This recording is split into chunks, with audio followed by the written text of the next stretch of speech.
Ciao amici e benvenuti a questo mio nuovo video. Oggi parleremo di sicurezza durante i nostri viaggi in moto. Come si dovrebbe viaggiare in gruppo? Meglio in fila longobarda o in formazione? Se volete saperne di più, seguitemi dopo la sigla, ma prima vorrei chiedervi di iscrivervi al mio canale. Ho notato che tanti di voi seguono i miei video, ma non tutti sono iscritti.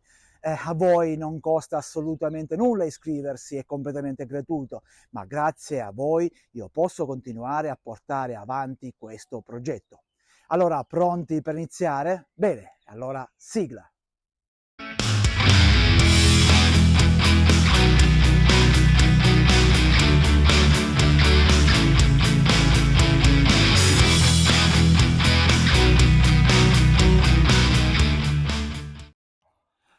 Quando si viaggia in moto possiamo farlo in solitaria o in gruppo, ma se decidiamo di stare in compagnia, solitamente lo si fa perché lo abbiamo scelto e nessuno ci ha imposto di farlo. Ovviamente, ma quando decidiamo di andare assieme ai nostri amici, dobbiamo tenere bene a mente che non siamo soli e che il nostro comportamento deve assicurare la sicurezza a tutto il gruppo. Quindi un comportamento diverso potrebbe causare dei grossi rischi. Ovviamente non voglio insegnare nulla a nessuno, ma lo scopo di questo video è quello di condividere la mia esperienza con voi, ovviamente diversa dalla vostra, sicuramente con situazioni diverse da quelle che ho avuto io. Vediamo quali sono i vantaggi dell'andare in gruppo. Sicuramente è più divertente.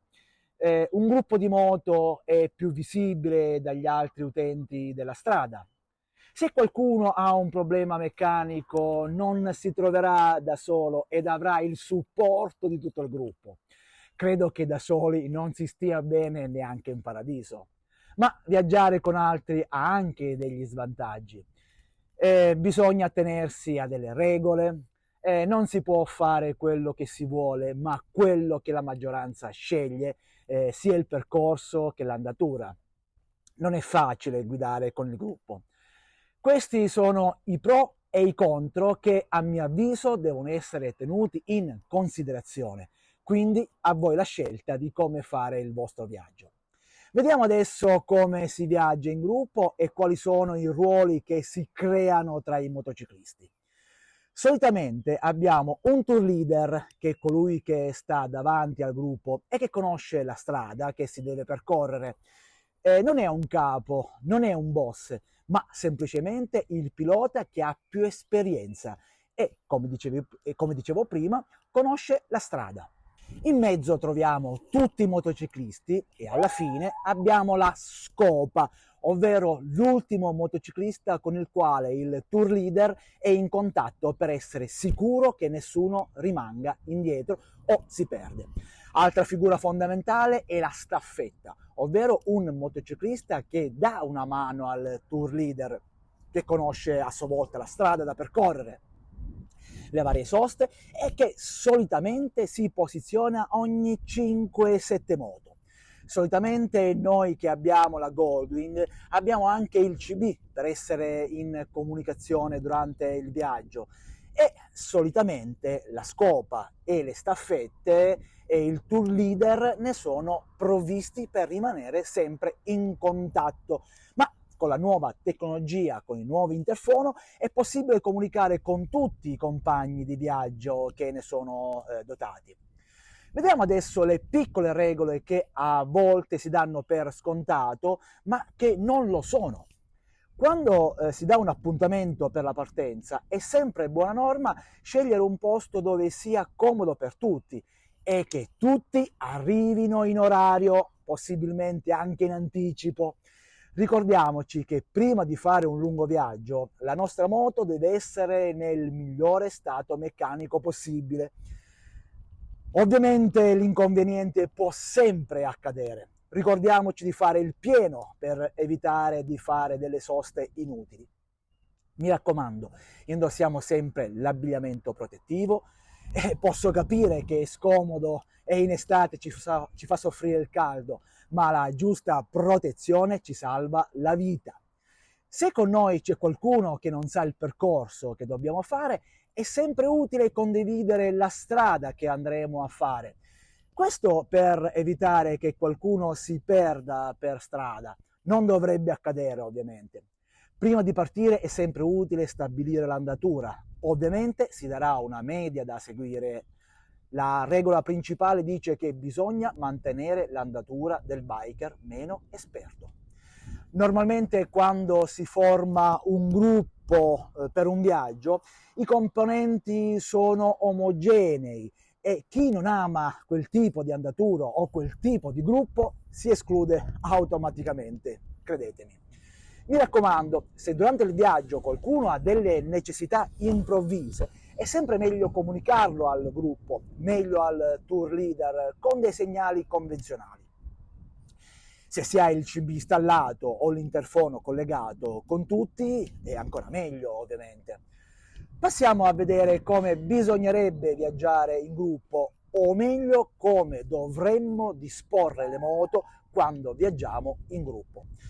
Non voglio essere frainteso, non è un obbligo di legge, non è una imposizione da parte mia, ma con il passare del tempo mi sono reso conto che a volte è meglio viaggiare in un modo piuttosto che in un altro.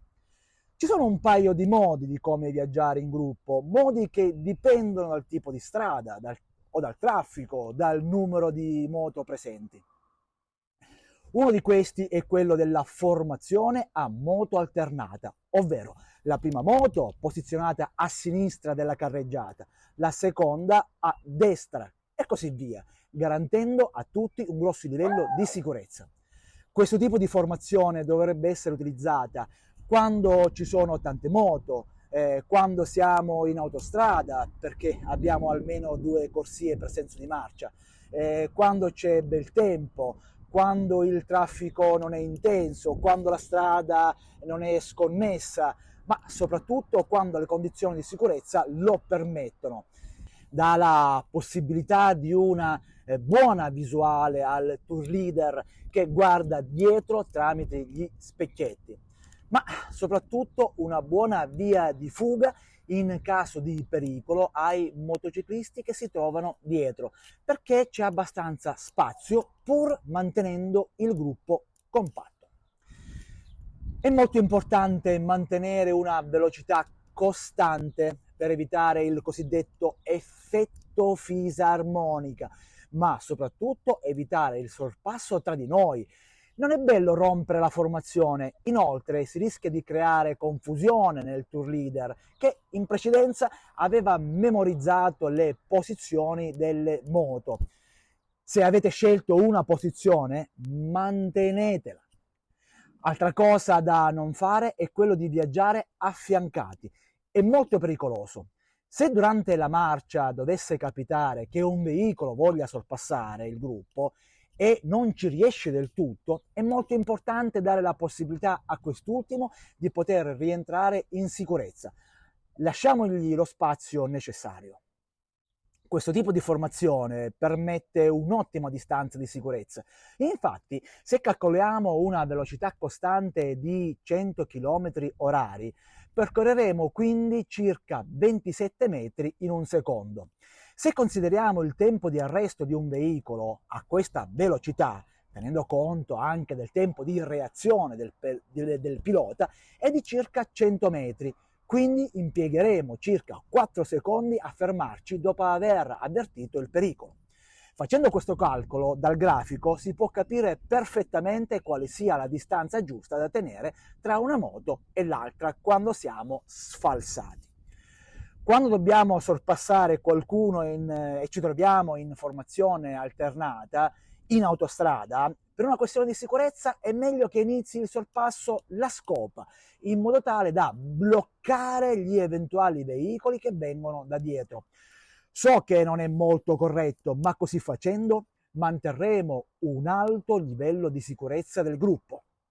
Dicevo, inizia il sorpasso la scopa, poi la penultima moto e a seguire tutte fino ad arrivare al tour leader. Mi raccomando, non dimentichiamo le frecce, utilizziamole sempre! Al contrario, quando rientriamo dal sorpasso, rientra prima il tour leader e a seguire tutti gli altri. Sempre la freccia per il rientro in corsia, mi raccomando. Altra raccomandazione, verifichiamo sempre quello che succede dietro tramite gli specchietti, tenendo conto dei punti ciechi. Anzi, ricordiamo di evitare di posizionarci in questi punti. Parliamo adesso della situazione di viaggio in fila longobarda. Viaggeremo in questo modo quando le condizioni della strada non sono sicure, ovvero sono strette, ci sono delle buche, oppure ci troviamo in una strada con tante curve, scarsa visibilità, le condizioni meteo non sono delle migliori. In questo caso la distanza tra noi motociclisti aumenta e il rapporto che avete visto prima sul grafico deve essere proporzionato alla situazione della fila longobarda. La problematica di questa formazione è quella di avere più possibilità di perdersi durante la marcia, soprattutto se ci sono tante moto. Ecco che si rende necessaria la presenza della staffetta o di comunicare a tutti i partecipanti l'itinerario da percorrere, eventualmente dare l'indirizzo delle varie tappe in modo tale che tutti possano impostare il navigatore, così da dire: se ci dovessimo perdere ci vediamo lì. Per quanto riguarda i sorpassi si procederà in maniera classica, ovvero inizia il tour leader dopo aver azionato le frecce in largo anticipo e a seguire tutti gli altri, senza che nessuno anticipi la manovra prima che non sia stata iniziata dalla moto che ci precede. Mi raccomando, controllate bene quello che avviene dietro. Quando viaggiamo in fila longobarda, la velocità si riduce notevolmente. Solitamente si viaggia ad una media di 70 km/h, molto meno se siamo in un centro abitato. In questo caso evitiamo di procedere affiancati, come ho detto prima, per evitare pericoli o incidenti tra di noi motociclisti. Ricordiamoci, se abbiamo le pedane autostradali aperte, di chiuderle. Solitamente alcune Goldwing o le Harley le montano. Quando ci troviamo al semaforo, nel momento in cui scatta il giallo, evitiamo di passare, fermiamoci subito, in modo tale da dare la possibilità di compattare il gruppo ed evitare di fermarci più avanti ad aspettare. Certo, se siamo con il verde e il giallo scatta dopo, il discorso cambia. In quel caso ci sarebbe la staffetta che prenderà il posto del tour leader. Nel frattempo, chi è riuscito a passare con il semaforo verde rallenterà notevolmente la marcia in attesa di ricompattare il gruppo, se è possibile, altrimenti ci vediamo lì. Quando ci fermiamo ai semafori è conveniente affiancarsi per accorciare lo spazio di occupazione del gruppo. Il tour leader si fermerà a destra, il secondo si affiancherà, il terzo a destra e così via. Quando si riparte al semaforo verde si ristabiliranno le posizioni e ripartendo senza indugi, onde evitare di impegnare l'incrocio semaforico per troppo tempo. Un altro comportamento da tenere, se c'è la possibilità, è quello di parcheggiare le moto una di fianco all'altra e all'isca di pesce. Si arriva sul posto, si posiziona la moto con il muso pronta a partire e tutte le altre a seguire, mantenendo una giusta distanza l'una dall'altra. Quando si riparte, il tour leader si muove per primo, solo dopo aver constatato con la scopa che tutti sono pronti, che tutti abbiano indossato il casco e che abbiano dato l'ok. Spero che questo video vi sia piaciuto e se è così mettete un like. Vorrei ribadire che non è mia intenzione insegnare nulla a nessuno, ma ribadisco il fatto di condividere con voi la mia esperienza, che si è rivelata utile grazie agli insegnamenti ricevuti da altri motociclisti che hanno macinato centinaia di migliaia di chilometri più di me.